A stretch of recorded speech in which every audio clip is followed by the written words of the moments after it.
बिस्मिल्लाहिर्रहमानिर्रहीम। अस्सलाम वालेकुम। आप देख रहे हैं मेरा यूट्यूब चैनल और मैं हूं वसीम सत्ती। नाज़रीन, आज के व्लॉग में हम बात करेंगे पेंटापोस्ट कामा की उस रिपोर्ट के हवाले से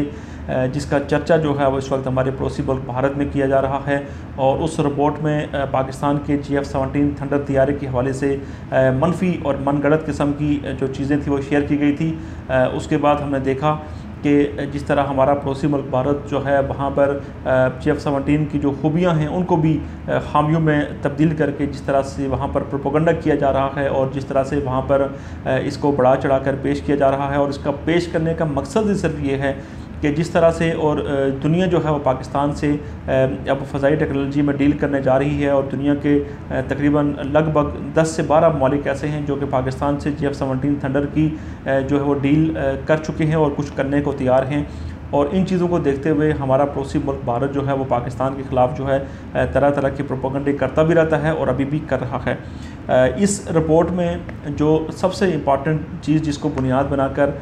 ये तमाम प्रोपेगेंडा किया जा रहा है वो है इस जहाज़ के अंदर इस्तेमाल होने वाले avionic system. Avionic system basically किसी भी जहाज़ के अंदर जो होता है ये डील करता है रडार्स और सेंसर्स को। और जो रिपोर्ट के अंदर जो क्लेम किया जा रहा है, जो एक मनगढ़ंत किस्म की चीज़ शाया की गई है, उसमें ये कहा गया कि जब पाकिस्तान और चाइना के दरमियान जब ये एग्रीमेंट हुआ था 1999 में, तो उस वक्त पाकिस्तान की तरफ से ये कहा गया था कि इसके अंदर जो एवियोनिक सिस्टम इस्तेमाल होगा वो मगरबी ममालिक के जो जहाज़ हैं उनका इस्तेमाल होगा, टेक्नोलॉजी ये वहाँ से ली जाएगी। लेकिन चाइना ने इसके अंदर अपनी टेक्नोलॉजी इस्तेमाल की जो कि इतना हालांकि उनका ख़ुदकार सिस्टम है लेकिन उसके बावजूद इतना ये कारआमद नहीं है जिस तरह दूसरे हैं। हालांकि ये बिल्कुल मनगढ़ंत किस्म की बातें हैं, इनका हकीकत से कोई ताल्लुक़ नहीं है। और पाकिस्तान के GF-17 थंडर तैयारों की दुनिया के जो ममालिक ख़रीदने जा रहे हैं उसको देख लें आप। जिस तरह से उन्होंने 27 मई 2019 को एक एक्शन दिखाया था पूरी दुनिया के सामने और भारत को इसका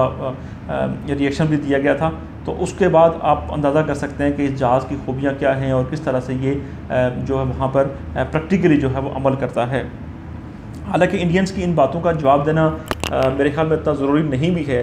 लेकिन जो प्रोपेगेंडा किया जा रहा है सोशल मीडिया पर उसका जवाब देना भी कुछ हद तक ज़रूरी है, ताकि एटलीस्ट जो एक फ़ेक ख़बरें फैलाई जाती हैं हमारे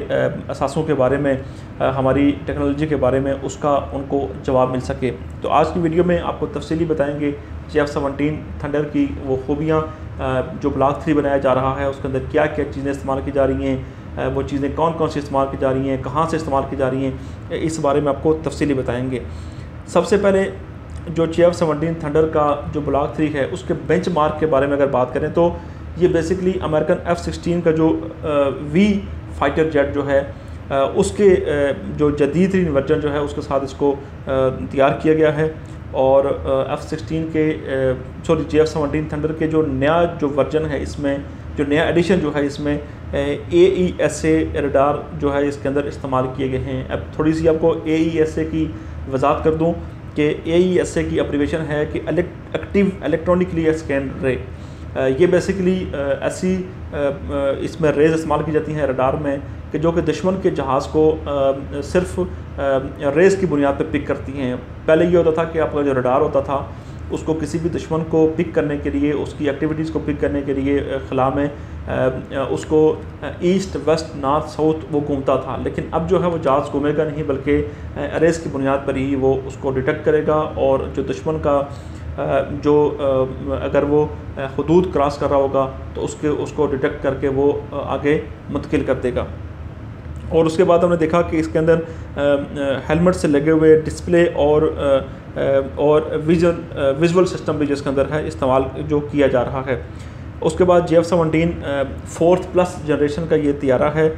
इसको मल्टी रोल तैयारा भी करा दिया जा रहा है, जो चीन में चेंगडू एयरक्राफ्ट कंपनी है इससे हासिल की गई टेक्नोलॉजी के साथ पाकिस्तान में बनाया जा रहा है। उसके बाद अगला जो पॉइंट है कि GF-17 थंडर का जो ब्लॉक 3 तैयारा जो है इसमें जो नया इलेक्ट्रॉनिक वारफेयर सिस्टम जो इस्तेमाल किया जा रहा है उसमें अपग्रेडेड एवियोनिक्स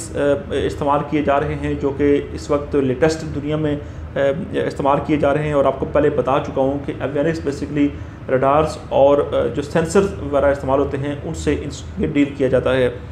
उसके बाद हेलमेट जो है उसको भी इस्तेमाल किया जा रहा है। थोड़ा सा आपको हेलमेट माउंटेड डिस्प्ले के बारे में मैं थोड़ा सा वजाहत करता हूँ कि हेलमेट माउंटेड डिस्प्ले जो है ये बेसिकली एक डिवाइस है जो कि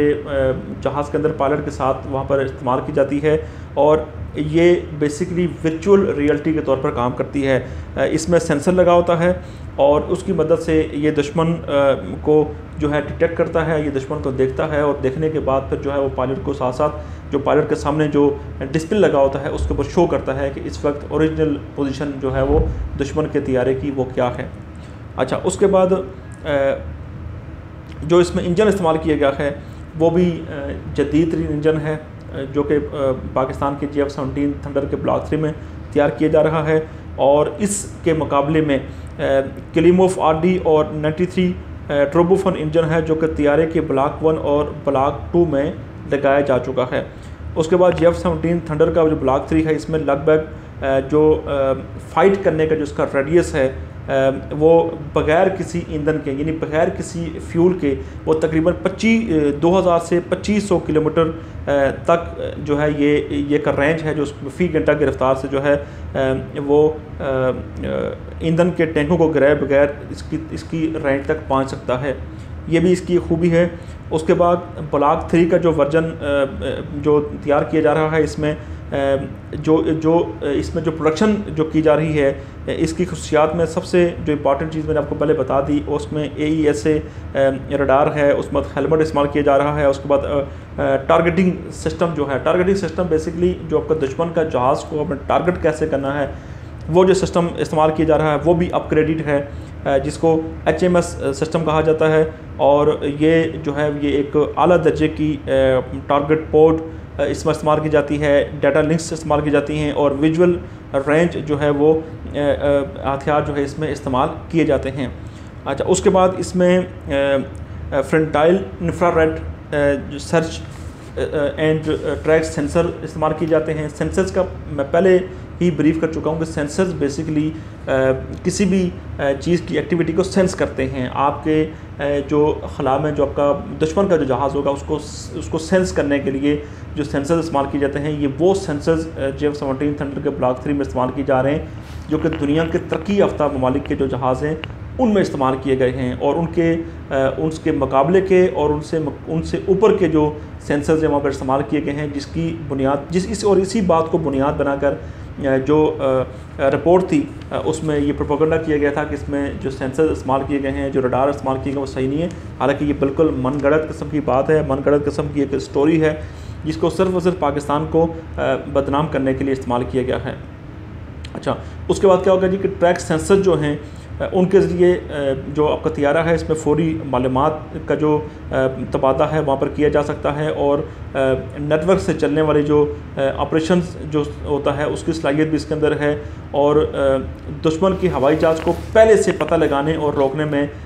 मदद भी ये फराहम करते हैं सेंसर्स, ये इनकी खूबी है। अच्छा, HMS जो सिस्टम इसके अंदर इस्तेमाल किया गया है वो पायलट्स को अपनी नज़र में किसी भी मकसद का उसको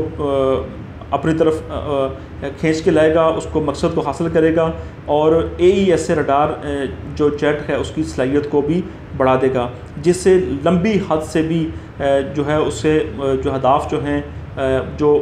उनको हमला करने में जो है मदद मिल सकती है। तो ये इसकी खूबियाँ हैं। उसके बाद ये जो फाइटर जेट्स हैं पाकिस्तान के GF-17 थंडर के, ये हवा से हवा और हवा से ज़मीनी जो सतह जो है वहाँ पर भी मार कर सकते हैं। इसमें एंटी शिप मिसाइल भी इसमें इस्तेमाल किए गए हैं, उनको भी इसमें इस्तेमाल किया गया है और उसके साथ साथ ये विजुअल रेंज जो है वो हवा से हवा तक मार करने वाले मिसाइल BVR AAM इसके अंदर से भी आगे फ़ायर करने के काबिल हो जाएगा। तो ये जो फ़ायर करने की सलाहियत है वो भी इसकी ज़्यादा है और पाकिस्तान एयरफोर्स ने जब इस तैयारी को इसकी बाकायदा जब चंद माह पहले जब एक तकरीब मुनक़्क़द की गई थी तो उसमें ये तमाम जो चीज़ें थी बताई गई थी और उसके बाद जब इस तैयारी की जो खूबियाँ थी उनको देखने के बाद दुश्मन ने फिर एक नया वार किया है और दुश्मन ने इसकी जो खामियाँ हैं उनको बढ़ा चढ़ा कर पेश करने की कोशिश की जा रही है। अच्छा, उसके बाद इस आखिर पे है कि थंडर का GF-17 थंडर का जो ब्लॉक 3 है ये बेसिकली लड़ाका और दूसरे प्लेटफार्म के दरमियान मालूमात का इश्तराक करने की भी इजाज़त देता है और उससे मजबूत मुखालफिन के दिफा में पूरे जंगी निज़ाम की अफादियत में भी इजाफ़ा जो है वो होगा। और अब तवक्को की जा रही है कि जो अमेरिकन जो F-16 तैयारे जो हैं, चूँकि वो कीमतों में बहुत ज़्यादा हैं, उनकी कीमत बहुत ज़्यादा है, उनके अंदर जो खसूसियात हैं उन्हीं खसूसियात के बराबर जो है वो JF-17 थंडर तैयारे भी जो है उनको बनाया जा चुका है पाकिस्तान की जानिब से। तो इसीलिए और इसी बुनियाद पर जो है प्रोपेगेंडा किया जा रहा है। और ये जो हमने आपके साथ शेयर किया कि पेंटापोस्ट कामा की जो रिपोर्ट है उसमें जो पहला जो टॉपिक था एवेनिक्स सिस्टम, इसको उन्होंने बुनियाद बनाया था। इसके ऊपर हमने तफसीली आपको बताया कि इसके अंदर क्या क्या सिस्टम जो है वो इस्तेमाल किया गया है, क्या क्या चीज़ें इसके अंदर इस्तेमाल की गई हैं जो कि इसको दूसरे तैयारों से मुमताज़ करती हैं। और इसी बुनियाद पर जो इंडियंस हैं और ख़ास करके जो पाकिस्तान के दुश्मन जो हैं वो इसको चूँकि आगे बढ़ता हुआ नहीं देख सकते और दुनिया के तरक्की याफ्ता ममालिक जो हैं वो इसको हासिल करने की कोशिश कर रहे हैं और 10 से 12 ममालिक जो है अभी तक पाकिस्तान के साथ मुआहदे भी कर चुके हैं।